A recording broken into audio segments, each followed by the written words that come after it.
यही अंधविश्वास को आख्या रखी कहीं पाठ पढ़ु नथिले। तो गपरे गोटे जमीदार टे झील रेवती को ता जीत पाई पाठ पढ़ाई स्थिर कर पाखरे गोटे स्कूल थिला सेठी जड़े युवक आसीथिला टीचर होगापी ताकू डाकिक ट्यूशन कला बेली घरे ताकू पाठ पढ़ाई चेष्टा कर एवं घरे जमीदार माँ जी रेवतीर जेजेमा सी ताकू सदा बेले बिगुड़ुला से विरोध करुला तेणु से रागरे रेवती को लो रेवी लो चुली लो निया बोली कहूला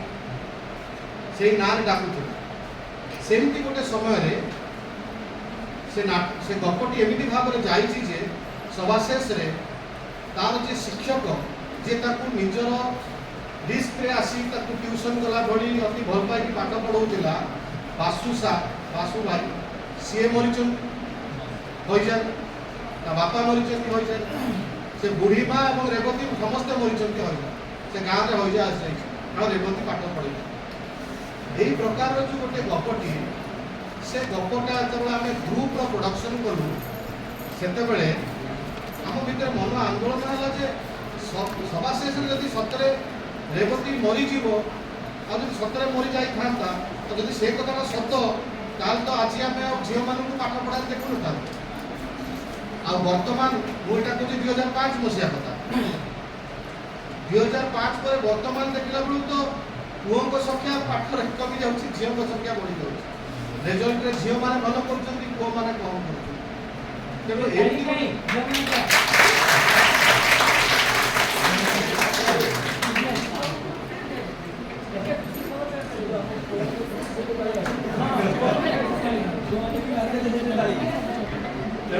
से दृष्टि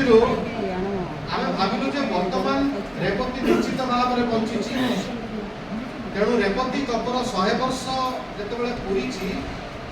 असित महांती उद्यम गोटे रेवती रेवती गोटे बहीटे बाहर कले विभिन्न गल्प गल्पिका मानक सब कहले तुम्हें भाव जे वर्तमान रेवती बंची ताले से केमिति बंची ताकू नहीं तुम्हें गप लेख सेमती गोटे विराट बड़ संकलन भी बाहर तेणु सेमती समय आम भाविलु रेवती जब वर्तमान बंची ताले केमिति आमको जाइथिबो आउ रेवती सेते बेले जो रेवती गपरे मुख्य अंतस्वर थिला या जे परंपरा को आधुनिकवाद रे जे जहाँ चिंता करुछि नुआ किछि करिवा पई तार विरोध हवाटा गोटे स्वाभाविक प्रक्रिया चली एवं सेते बेले सेटा विरोध करा जाउतिला परंपरा को आज्ञा गोटे अंधविश्वास को परंपरा बोली भावी तेणु वर्तमान झील भी आजिका तारीखर झील विभिन्न पारंपरिक परिकल्पना झीलटे कौन हवा उचित न उचित सेटा को लेकिन वर्तमान भी युद्ध चली तेणु परंपरा थिला आछि एवं जहाँ से परिवर्तन करने आधुनिक समय कंटेम्पोरारी टाइम जितेबाला से किसी भी प्रस्ताव दिए ता विरोध हवाटा स्वाभाविक तेणु से प्रकार किसी कथावस्तु को लेकिन लेखापी पड़ा एवं से प्रथम गपरे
हरिचा लगिला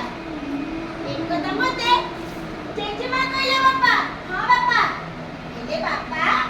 मो पाठ पढली बोल त आज तम बापू चिट्ठी लेखछि हां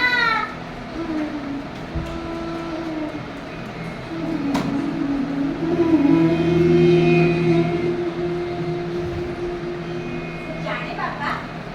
तमे फट भितरे अच्छा पाड़ी पुड़ी असुरनी कथा मिच एक कथा को पाठ पढ़ के जान ले बापा हां बापा जान बापा वो बहुत कष्ट रे जे मां के कथा कहि बुझे पाछि जे तमे फट भितरे अच्छा रात्रि जेते बेला हमें सब सोई पड़ो सेते बेले तमे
ତମେ ମତେ ଛାଡ଼ିକି ଚାଲିଗଲେ କଣ ପାଇଁ ବାସୁ ଭାଇ?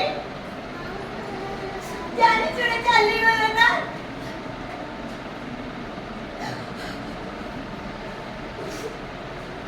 ମୁଁ ଜାଣେ ବାସୁ ଭାଇ, ତମେ ମତେ ବହୁତ ଭଲ ପାଉଥିଲ। ଜଣେ ଭଲ ଛାତ୍ରୀ ନ ହଉ ପଛେ ସଦାବେଳେ ପାଠ ପଢିଲା ବେଳେ କହୁଥିଲ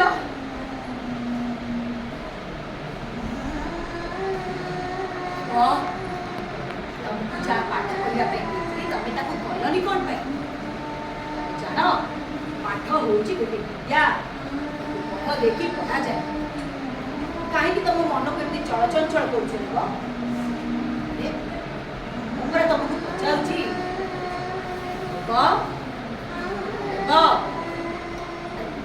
ତମେ ଏମିତି ନିରୁତ୍ତର କଣ ପାଇଁ?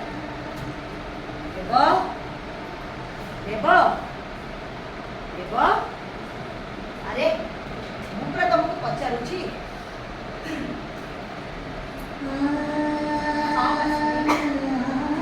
ତମର ଏଇ କଡ଼ା କଡ଼ା କେଇ ପଦ କଥା ମତେ କିନ୍ତୁ ଭାରି ମିଠା ଲାଗୁଥିଲା। ମତେ ଲାଗୁଥିଲା ମୁଁ ତ ପାଠ ପଢୁନି, ହେଲେ ଏ ଲୋକ ଏତେ ବ୍ୟସ୍ତ କାହିଁକି? ହଁ, ମୋର କ୍ଷତିକୁ ସେ ତା ନିଜର କ୍ଷତି ଭାବୁଥିଲା ବୋଲି ଭାରି ବ୍ୟସ୍ତ ହେଇ ପଡୁଥିଲା। ମୋ କ୍ଷତି ଯଦି ତାଙ୍କର, ତାହେଲେ ମୁଁ ବି ତ ତାଙ୍କର ନା।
ଭାବିଲୁ